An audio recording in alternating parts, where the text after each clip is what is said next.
Coming up next on This Week in Torrance, Metro riders are having to carry a little extra cash these days. We'll tell you why.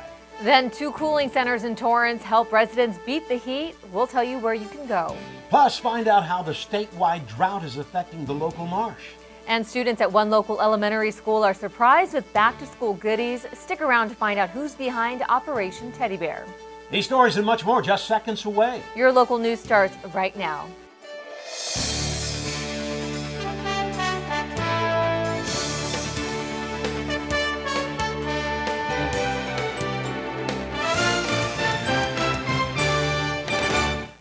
Hello, everyone, and welcome to This Week in Torrance. I'm Jin Chun. And I'm Ben McCain. Thanks for joining us. Here are your top stories.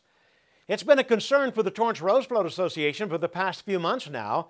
With failed efforts to secure a large corporate sponsor and with the deadline just a week away, the organization finally turned to the city to ask for some much-needed financial assistance. This float is a great thing.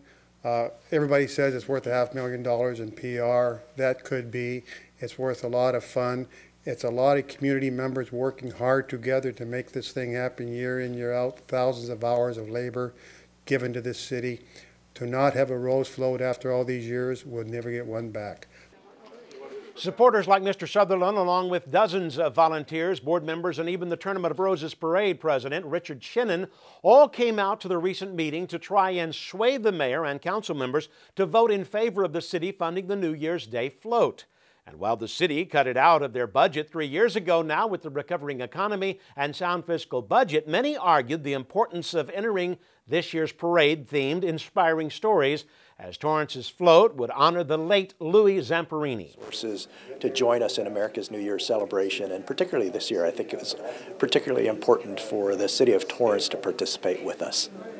Louis Zamperini is an icon from Torrance, and as we feel, Louis Zamperini is an icon for America, and this is America's New Year celebration. And good news for all those involved. The City Council unanimously voted to approve the requested amount of $100,000 to come from its contingency fund. Now organizers can go back to the planning, and they also plan to continue fundraising. Their next event will be at the Torrance Elks Lodge on Friday, October 24th, starting at 6:30 p.m. For more information, contact the Torrance Rose Float Association at 310-373-2634. Well, Metro riders are having to carry a little more cash these days. Now with the fare structure changes in effect, reporter Julie Chan was out on the streets and talked to some of our local riders to see what they had to say. Julie? That's right, Jen. I'm here at one of the busiest bus stops in Torrance. This week marks the 4th Metro fare increase in 20 years. Without this fare hike, Metro estimated a $36.8 million operating deficit by 2016.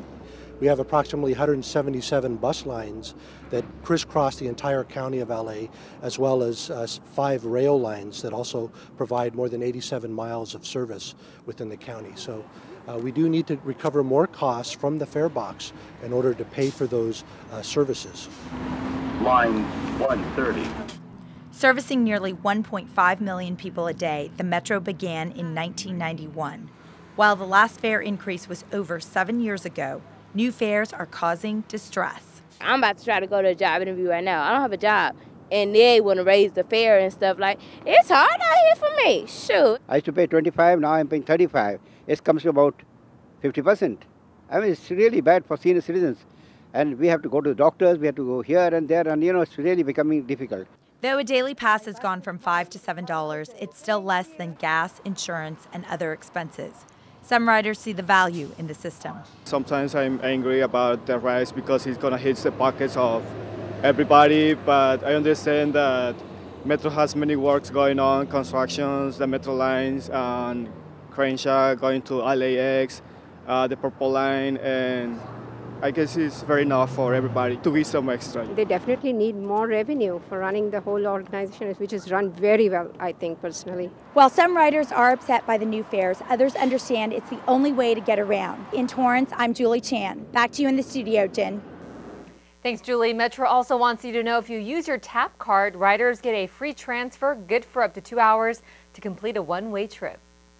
This week, we saw record-breaking heat return to Southern California, putting the Southland at risk of wildfires and high surf advisories. Schools around the South Bay also canceled all outdoor activities during the heat wave to avoid heat exhaustion. Los Angeles County officials warned against leaving people or pets in cars during this event, even for a short period of time with a window opened. Residents were urged to avoid strenuous outdoor activities, wear light, loose-fitting clothing, drink plenty of water, and guard against heat stroke and heat exhaustion. And with recent power outages knocking out thousands of customers throughout the county, residents were asked to conserve energy with these following tips. Set the AC thermostats to 78 degrees, limit the use of major appliances, and unplug them when they're not in use. And remember to turn off the lights. Well, Ben, on warm days like we've had, Torrance residents are able to take advantage of 2 designated cooling centers that are open to the public. You can beat the heat by stopping in at either of the locations. The Bartlett Center is located at 1318 Cravens Avenue, and they're open Monday through Saturday from 8 a.m. until 4 p.m. and Sundays from 12:30 to 4 p.m. And across town, you can cool off at the Katie Geiser Civic Center Library. They're located at the corner of Torrance Boulevard and Madrona Avenue. They're open Monday through Thursday from 10 a.m. until 9 p.m., Fridays from 10 to 6, Saturdays 10 to 5:30, and select Sundays from 1 to 5 p.m. Bicyclists may have noticed more cautious drivers on the road. Well, that's thanks to a new law that went into effect this week. The 3 Feet for Safety Act, while not an entirely new law, helps the existing one, which requires drivers to pass cyclists at a safe distance of at least 3 feet. Officers who spot drivers too close to bicyclists can be cited $35 for the first offense, which totals closer to about $150 after processing fees are applied. The National Highway Traffic Safety Administration showed that across the country, more than 700 cyclists died in 2012 and another 49,000 were injured in crashes with cars that got too close. The bill was authored by Gardena Assemblyman Steve Bradford and signed a year ago by Governor Jerry Brown. A new partnership between 2 Torrance-based companies is taking fitness and nutrition to a whole new level. Herbalife and the American Youth Soccer Organization recently announced their efforts to promote a new healthy living program called Fit from the Sidelines. The program expands Herbalife's 6-year partnership with AYSO to highlight and educate families about the importance of a healthy, active life. Fit from the Sidelines provides simple exercises and activities that parents can do easily from the sidelines of their children's soccer games and practices. The 10-week-long program is geared toward busy parents and includes tips and information about health, nutrition, and exercise. Herbalife and AYSO are also sponsoring Facebook, Twitter, and Instagram contests to encourage parents nationwide to get fit with their kids. From September 19th through November 23rd, AYSO parents are encouraged to post photos using the hashtag #FitFromTheSidelines. Now, each week, a winner will be selected. The AYSO League with the most submissions after 10 weeks will get to participate in a clinic with USA soccer star Omar Gonzalez. The SPCA, or Society for the Prevention of Cruelty to Animals, and their LA chapter teamed up with PetSmart to collect much-needed food and pet care items for abandoned and abused animals. Recently, PetSmart in Torrance was one of 9 locations to participate in the PetSmart Give Back initiative. Shoppers and residents dropped off, while some even purchased in-store dry and canned goods, treats, and durable dog toys. The PetSmart in Torrance is located on Sepulveda at Hawthorne Boulevard. Now, if you missed this collection but would still like to donate, you can find a list of items needed. Go to spcala.com/donate/needs list. NBC's hit series Dateline is coming to Torrance soon. In an upcoming episode of the popular news magazine show that focuses primarily on true crime stories, they're breaking down all that happened to a Torrance nurse found dead in 1979. Just last month, an Orange County engineer was convicted of first-degree murder of his then-girlfriend, Lynn Knight. The 7 men and 5 women jury deliberated for 2 days before finding Douglas Gordon Bradford guilty. You can see the story unfold in an upcoming episode of Dateline. We'll be sure to fill you in on the details on when they plan to air that episode.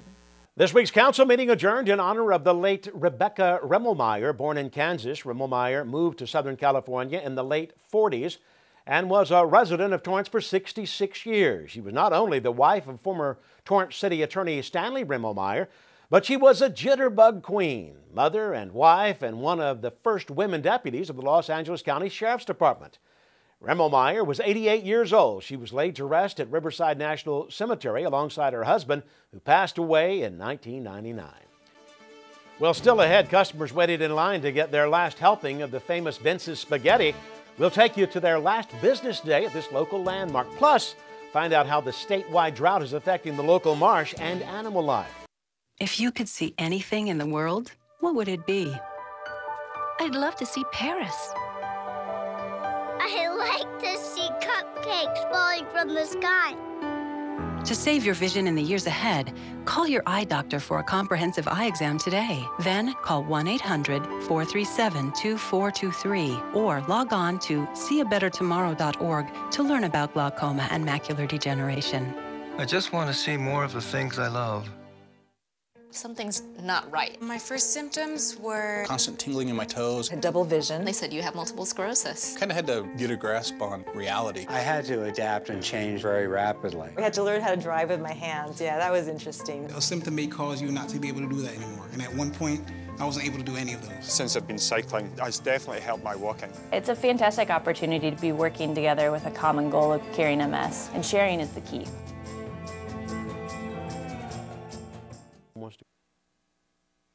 The City of Torrance, in partnership with the Port of Long Beach, recently hosted a free 3-hour workshop. Companies, organizations, and individuals attended the Foreign Trade Zone workshop to learn about its advantages and hear from industry professionals. With more than 200 foreign entities headquartered here in Torrance, the workshop encouraged more trade in our area. Increased trade would boost the economy and bring more jobs to the community. Guest speakers explained how the benefits of foreign trade zones could help businesses better compete in the global market. The event took place at the Torrance Cultural Arts Center. The Dudes Brewing Company in Torrance officially opened their tasting room just in time for the return of LA Beer Week. To celebrate the opening, the Dudes offered samples of IPA over the last weekend. The Dudes is one of 5 craft breweries to open here in Torrance. Started by Strand Brewing Company's original head brewer, Jeff Parker, the South Bay native, along with 2 business partners, launched their company a year ago, distributing to local bars.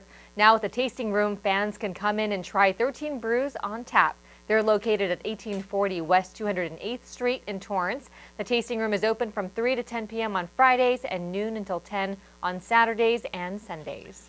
A local landmark closed its doors for the last time, leaving not only employees but customers with a lifetime of great memories. Here's Julie Chan with the story. Can I bring you anything else for now? For Jennifer Ladner, who's worked at Vince's part-time for 19 years, it's been more than just a job. First of all, I wasn't even scheduled to work tonight, but I couldn't imagine not being here on the last night. So I'm kind of here just to help out and say goodbye to some of my customers. Enjoy dinner. How are you? It was a very, very difficult decision to close. We have a lot of employees who've been with us for quite some time. The family-friendly restaurant opened in 1973. Owner Greg Paris, who started as a busboy, eventually worked his way up. Hello, Vince's. I have a lot of regulars that I've kept over the years who ask me about my family, and they've watched my kids grow up through pictures. For Ladner, she's created lifelong friendships with customers. And customers like Martha Bragg reminisce on many meals shared here with family. To Vince's! This was my husband's favorite Italian restaurant, and he's gone now, so we're all here to kind of celebrate in a way. Vince's became synonymous with great spaghetti and meat sauce. Patrons gave a fond farewell by waiting upwards of 20 minutes for their last helping. Just 4 quarts of meat sauce, please. September 14th was the last day to get Vince's famous spaghetti. 50 gallons of that meat sauce was made fresh daily in this steam kettle. Besides spaghetti, there were a few other favorites. And we always bring a dish of spumoni ice cream or chocolate or vanilla, whatever they like, with a candle, and we sing him happy birthday. And the little boy did not care for desserts, and I asked his mom, well, you know, what can I bring that he likes? I want to celebrate, sing him happy birthday. And she said, well, he really likes the garlic bread. So I brought out a piece of garlic bread and put a candle in it. We sang him happy birthday. Ladner leaves with the memories, friendships, and the meaning of community that's made this restaurant part of Torrance's historic footprint. Reporting for Torrance CitiCABLE, I'm Julie Chan. Hey, thanks, Julie. Owners said they hope to reopen at a new location at some point, and in the meantime, you can follow them on their Facebook page. With one of the most severe droughts to hit California, many might wonder how the local wetlands are holding up. Well, reporter Julie Chan went out to the Madrona Marsh to find out. Those grasses that you see that are low are normally 3 feet or so. We didn't even mow them this year. Tracy Drake, manager of the local wetlands, is well aware of the toll the drought has taken on 50 acres of what used to be a plush green marsh. The drought has had a pretty significant impact here at Madrona Marsh, both positively and negatively. A bunch of both seeds for plants and insects that are waiting for the water to return. According to USA Today, more than 90% of California is in a severe drought. The marsh looks similar, with about 80% of the land thirsty for water. And when trees are drought stressed, what they do is they will drop limbs, and sometimes if it's a multi-trunk tree, like a willow tree, an entire trunk will fall over, an entire part of the tree. That's pretty significant loss of habitat. While Southern California is experiencing a drought, here at the Madrona Marsh, being that it is a low spot, there has been water here, over 1.5 feet, shown by this tree's white line. There's still moisture in the soil. There's still a lot of grass, a lot of frogs, a lot of greenery, even out there now, which we're surprised at. Drake says there's still about 10% of the marsh that's been unaffected, giving birds, butterflies, and other wildlife a place to still call home. I think on the Pacific Flyway, probably from San Diego all through LA County, this is one of the best places to go. We have many, many birds that stop here on their way to the south. They're heading down towards, many of them have come from Alaska. They're going down to Chile and Peru, stopping somewhere along the way to winter.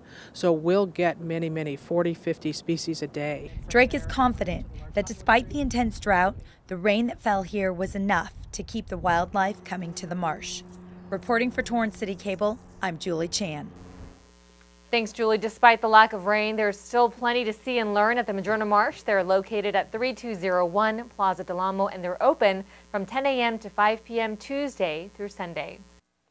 Speaking of the marsh, West Vector Control recently confirmed both mosquitoes and chickens on site were carrying the West Nile virus.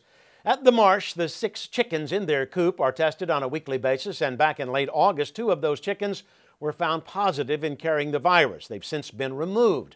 Routinely, each Monday, Vector Control staff sets out 4 mosquito traps at various locations on the preserve, and on Tuesday, the traps are collected and tested for West Nile and St. Louis encephalitis, or SLEV. This is actually quite common this time of year and should not be a cause for alarm, especially since mosquitoes are most active during sunup and sundown, of which the marsh is not open during that time. The marsh remains open, and the public is encouraged to stop in and explore the local wetlands. The staff is keeping an eye on new test results and will keep the public posted on any more findings.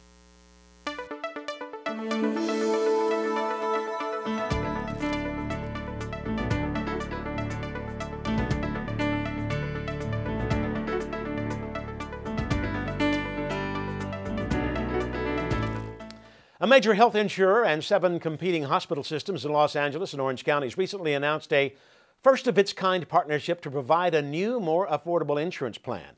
Designed for companies with 50 or more employees, the plan, called Anthem Blue Cross Vivity, promises to be affordable, offering care for only the cost of a copay. The newly created network will be available to companies beginning October 1st and will roll out slowly across Southern California as it works out any kinks. The savings from fewer specialty treatments will be passed on to patients who won't have to pay a deductible or receive complicated medical bills. Torrance Memorial Medical Center, Cedars-Sinai Medical Center, Good Samaritan Hospital, Huntington Memorial Hospital, Memorial Care Health System, PIH Health, and UCLA Health System formed a limited liability company with Blue Cross, each contributing startup funds. The group's first contract is the California Public Employees Retirement System pension, which funds 1.3 million active and retired state, local government, and school employees and their families. They'll have access to Vivity beginning January 1st. You may want to think twice before reaching for that packet of artificial sweetener. According to new research published in the journal Nature, the artificial sweeteners may be triggering higher blood sugar levels in some people and contributing to the problems they were designed to combat, such as diabetes and obesity. In a series of experiments, researchers found that several of the most widely used types of non-calorie sweeteners in food and drinks, saccharin, sucralose, and aspartame, cause mice to experience increased risk of glucose intolerance, a condition that can lead to diabetes. September 17th is National School Backpack Awareness Day, a health holiday designed to make sure students start the new school year with the health of their spines in mind. Every day, thousands of children across the country put themselves at risk for permanent curvature to the spine, rounded shoulders, and balance issues. It's recommended that students never carry more than 10% of the student's total body weight in their backpacks. If the backpack is too heavy, consider using a book bag on wheels if your school allows it, and make sure the height of the backpack extends approximately 2 inches below the shoulder blades to waist level or slightly above the waist. Students are advised to wear straps on both shoulders and load the heaviest books and materials closest to the child's back. Still ahead, we've got a great story about how a group of volunteers teamed up with a local organization to bring a special surprise to thousands of students throughout the South Bay. We'll tell you why. Get out to the forest. Let the kids connect to their roots. It's gonna be so much fun. Yeah! Woo-hoo! Hey guys, wait up! And discover the wonders of nature with your family. These trees are the key to our way of life. Fresh air. What a glorious morning! Clean water. Woohoo! This is great! An endless forest adventure. Let's rock this jungle! Yo, this is untapped territory. How amazing! Visit discovertheforest.org to find a forest near you. My new mom and I have a lot in common. The great outside. We both love the outdoors. So shiny. That's not a flower. We both love geology. Oh, look. An igneous one. That's not a rock. And she knows a lot about wildlife. A labradoodle. That's not a dog. Hanging out has been kind of fun. You don't have to be perfect to be a perfect parent. Thousands of kids in foster care will take you just as you are. A local organization teamed up with volunteers to help pack and deliver 5,600 backpacks across the South Bay. Laura Fong shares with us how Operation Teddy Bear brought so many smiles to these Torrance first graders. Alex Holt and his team of volunteers had a special surprise for students at Torrance Elementary School, giving them the tools they need to succeed. We have a team of volunteers from our refinery that will go into the classrooms, surprise the teachers, surprise the kids, give them these great backpacks and these gifts. The backpacks are part of Operation Teddy Bear, a literacy program that donates backpacks full of books, puzzles, and more to disadvantaged first graders. It's challenging, right? This world has a lot of distractions, and we're going to come alongside them and help them do some of the great things they need to prepare for, right? And that's just providing reading materials for them. Volunteers brought stuffed backpacks for the children, and the teacher got a gift too, a box full of school supplies for the classroom. So in this box is a box of wonderful things for your teacher. Kelly McGrath is a first grade teacher. She says her students are grateful and excited about their new backpacks. I'll be seeing these backpacks from now on, I'm sure. You can tell by their faces and their sound, they just feel really cared for, very excited. I mean, out of the blue, they got a backpack and gifts, and nice people came in, were very nice to them. So I think that spreads a good message. Hundreds of volunteers worked more than 1,100 hours to make Operation Teddy Bear happen, and it won't be the hard work volunteers remember, but rather the time spent reading to the kids, bringing smiles, and setting them up for success. We're pouring into kids, you know, we're pouring into the next generation behind us. In Torrance for CitiCABLE, I'm Laura Fong. Thanks, Laura. The annual program is funded entirely by donations from individuals, corporations, and foundations. Well, that does it for us on This Week in Torrance. I'm Ben McCain. If you've missed any portion of our show, you can catch us again at 11 a.m. and 6 p.m. And I'm Jin Chun. Thanks for joining us. We'll see you next time.